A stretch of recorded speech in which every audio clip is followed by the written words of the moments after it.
গতকালকে আমাদের কাছে ধরো না সন্ধ্যা 8:30টার দিকে একটা খবর আছে রামরাইবাড়ি পঞ্চায়েত থেকে যে একজনকে খুন করা হয়েছে এবং বডিটা রাস্তায় পড়ে আছে। তো তৎপরতার সাথে পুলিশ এখানে যায় ওসির নেতৃত্বে। পরে আমি ওই ঘটনাস্থলে গিয়ে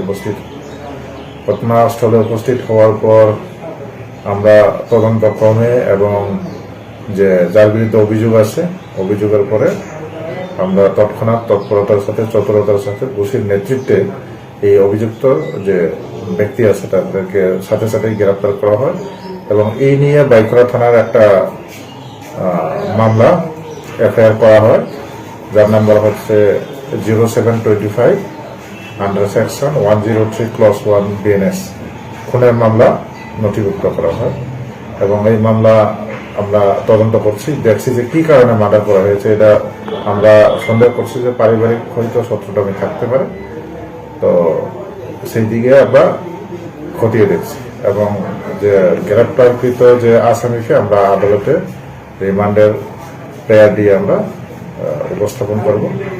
এরপরে তদন্ত সত্যি চলবে। মারা গেছে, ওর নাম হচ্ছে মনোরঞ্জন ত্রিপুরা, আর বাড়ি রামরাইবাড়ি সাতবাইয়াপাড়া। আর যিনাকে অ্যারেস্ট করেছেন ওনার নাম কি?